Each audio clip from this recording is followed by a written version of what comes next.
Hey, what's up, Loren? Quick demo video for you for your KY Jedikiller. I just got this done just a few minutes ago. So pretty excited about this guy. Did a few things a little bit different. As you know, when this hilt came, it has this little gash right here underneath their crystal chamber.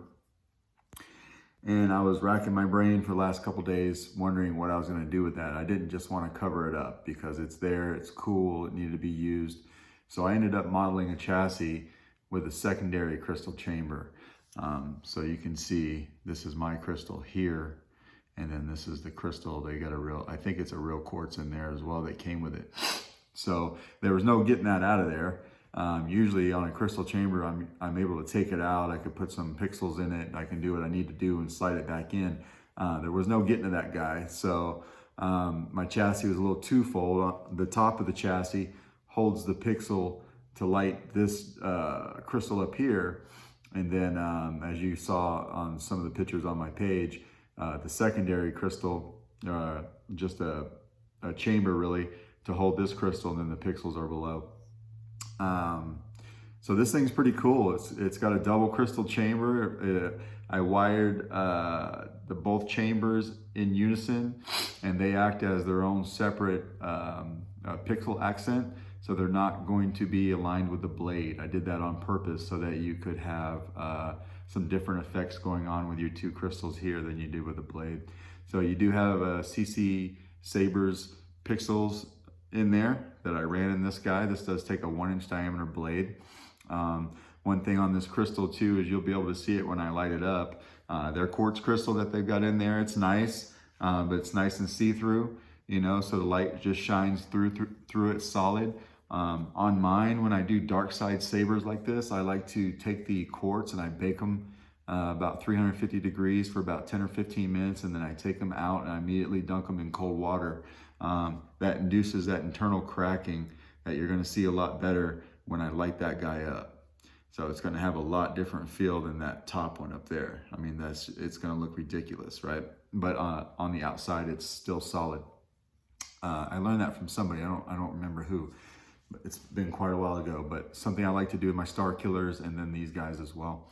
So this is a 2-button setup. You have your 2 switches right here. So I made your top button right here. That's your activation, and then your bottom button, that's your auxiliary. You do have motion controls on this guy, so we'll go over all that. When you get this, you're gonna have a screw in right here. For the purpose of this video, I don't have it in, but that's how you take the handle off. So, and then it's easy to line up. You just line up these 2 sides of the wire, because when you push this apart, this wire is actually cut. So when you're putting it together, boom, that's how it goes, and then that aligns also with the hole right here. So to get to everything, we'll unscrew that, right? And then you want to take your handle off. It slides right off. And then here's your chassis. So it is a removable battery system. I had to go a little bit thinner on this side of the chassis because I don't know if I could show you. It's a little hard to see in there, but all the screws that are holding these pieces on right here, they go just a little bit too far into the handle. I wish that I would have been able to take those off and grind them down, but they were epoxied or something in there, and I was not able to get those off. So I had to account for that in my chassis and just make sure it was thin enough to slide over them. So that's what you've got for the diameter change there. There's a reasoning for that. 28mm bass speaker. Like I said, removable battery, so your spring side is going to be your negative. And then right on the inside of this lip is your USB port for your Proffie board.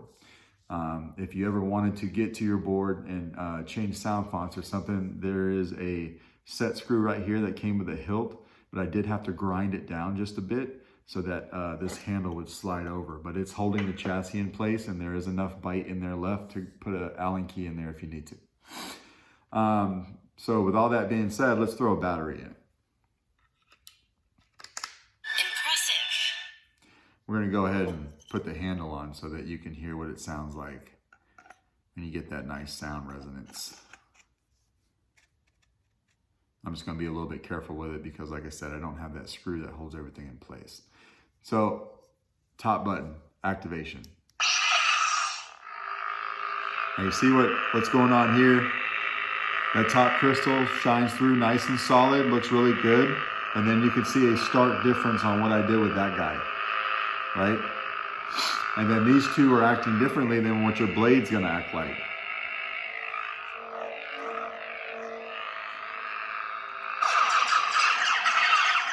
You turn it off.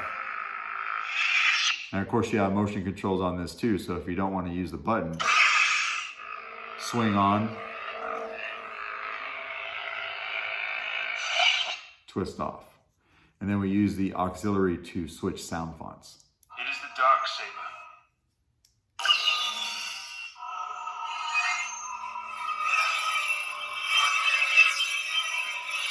Got a nice sound to it. So, also another thing, when this came, it didn't have a blade retention screw, and I forgot to screw it into the hilt right before I started this video. So there was no place for blade retention. I just went ahead and I drilled and tapped a place for an 8/32 set screw. So I just need to put it in there real quick so that we can put a blade in this guy and you can see that everything is working the way that it should be. It's a little cold in the garage and I got butterfingers. Bear with me. There we go. So what I did was I ran this set screw pretty close to the tip, right? I didn't want to get it up in this material that's a little bit thinner. I didn't want to grab it in here and be a little bit gaudy with it. So I chose to go right here on the edge of that thickness and give you a black 8/32 set screw. And that gives you plenty of blade depth. So we're gonna go ahead and throw a blade in here. My little test blade.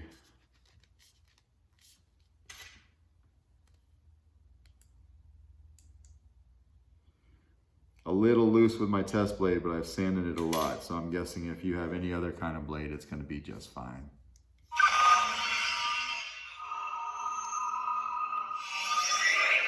Except you gotta make sure you make contact with the pins.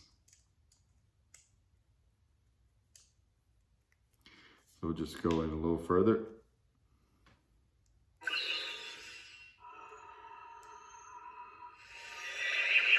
Tighten up that set screw. There we go. Every time I'm tightening up that set screw, it's messing me up. So let me do it one more time.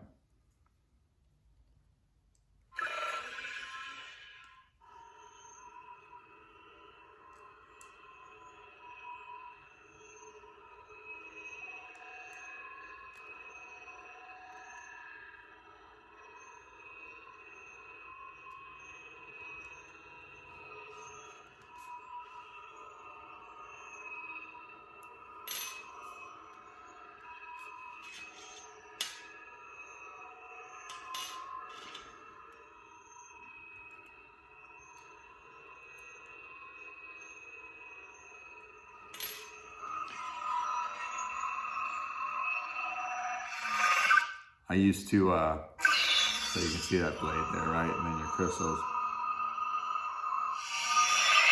When I used to make these videos and I had trouble like that, I would start over again and then work my way through it and then start the video over. But I've since found that I just will work my way through it. And then that way, if you're having the same problem too, then you can kind of see what I did and how quickly, you know, I was able to move past it. And then, you know, so it won't be anything new to you. So one thing is you got to push your blade pretty far down in here and just make sure it's nice and firm. This blade socket is a little bit loose on my blade because I've sanded it quite a bit. So to get that exact grab on those pins, it was a little bit of a chore just now. If you can see, everything's working good there. I'm gonna tap the auxiliary. We're gonna hit our auxiliary to change sound fonts.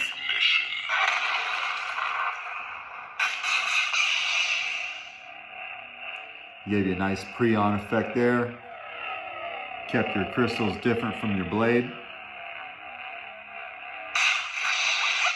A little bit of a pre-off.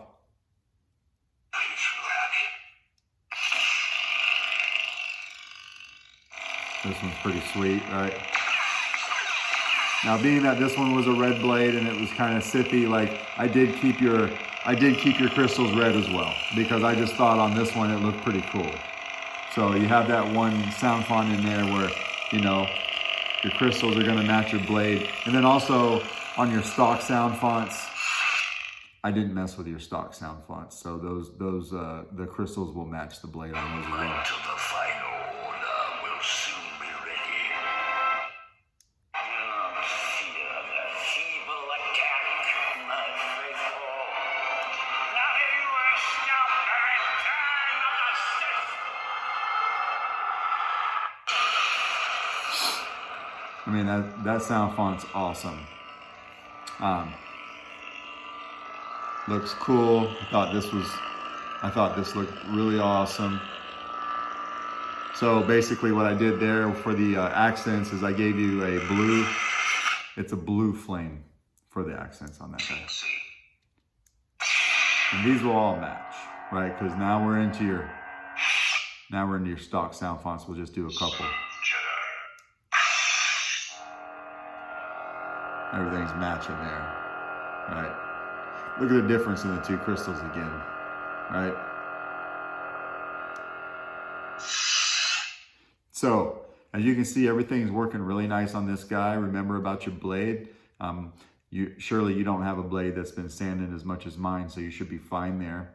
But everything everything came out just the way I wanted it to, so hopefully it came out the way that you wanted it. Thank you. Bye.